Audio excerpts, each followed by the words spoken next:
See, I've been looking for love, and I found it in you. My dream come true, and we said we were so meant to be, lady, like the wave in the sea wall, oh so naturally. And oh, I've been looking for love so long. Oh, then you came and gave me a love that was so strong. See, I've been looking for love, so glad I found it in you. Oh, I found it in you.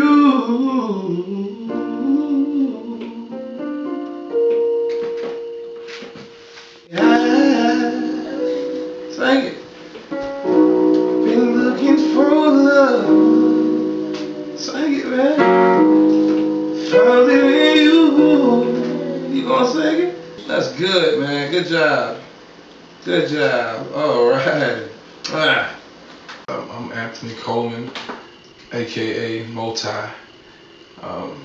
Came from a humble beginnings from a small city called Vidalia, Georgia. Coming from where I came from, Vidalia, I had a lot of aspirations as a child that it was hard to hold on to my faith of doing anything because we had never saw anybody else do it. And sometimes when people see you dreaming about something that they've never seen happen, you know, it's hard for them to believe in it. But if you can see it, it ain't faith. So I had a troubled youth, and I found myself in music. You know, I had some positive influence in my life. I came from, you know, great family, great parents, but like many youths, I just made some bad decisions and got involved in some things that I shouldn't have. I write songs about different things. I try to let my music be a reflection of what I see, not just in my life, but maybe in somebody else's. And hopefully, I could write a song to heal somebody's situation, or if nothing else, give it a platform. I have a song called "Looking for Love," and it was funny how it came about. I was with a management company, and they sent me to Atlanta to work with a producer named Gerald Hall, Geo we call him. And I had wrote a song called "The Girl," and the original plan was for me to go and record "The Girl." But somewhere on the way to Atlanta, this melody came in my head, and I was humming the melody. I didn't have words to it, but it was just in the back of my mind. And I can remember the producer, Geo, was saying to me, "What's that you humming?" And I was saying, well, you know, they told us to do this song, so we gotta focus and stay on task. And him telling me to just pull out what it was that I was hearing, and he'd rather capture the moment and whatever I was feeling at that moment.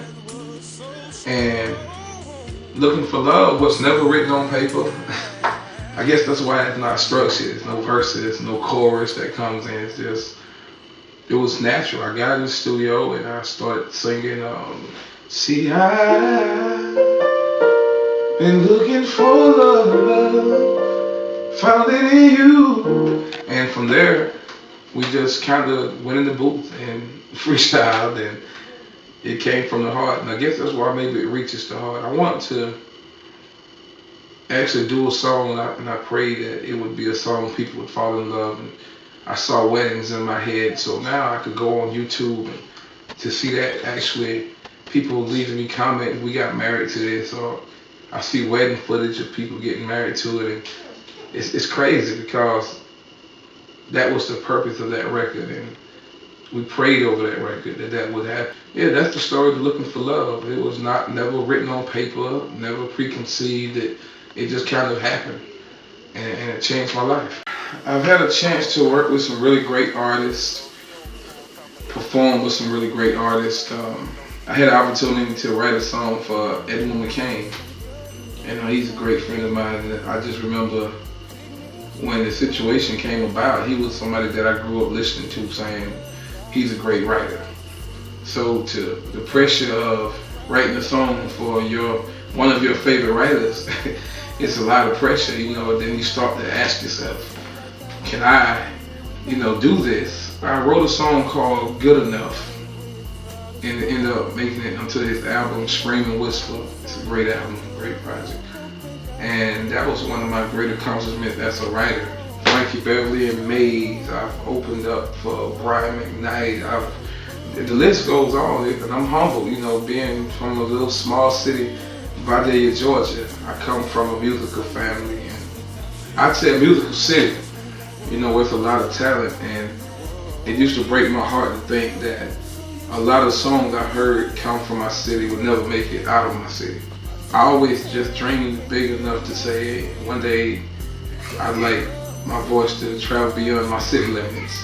So now when I go other places and somebody starts recognizing one of my songs, I tell you, if I don't achieve nothing else in music, I could live with that. I think, I'm grateful for that. That was my goal, that I just wanted somebody to hear what I had to say outside of my city limits. For everybody who's ever listened to one of my songs and dealt with any type of emotions or said, this song helped me get through something, or this song, we fell in love to this song, or we danced to this song, I walked down the aisle to this song. Actually, I just finished wrapping up my new project.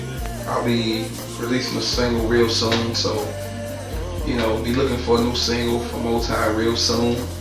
And I want to thank everybody for love and give it back in return. And to any artist that's working on your craft, you gotta reap before you sow, so you gotta pay your dues. It's a lot of hard work, and harvest time will come. Keep the faith, keep grinding. You gotta sing when nobody's listening. You gotta go to a show sometime and sing for 5 people, just the same way you do for 5,000 people. And let it be genuine. Let it come from a genuine place. And that's my advice.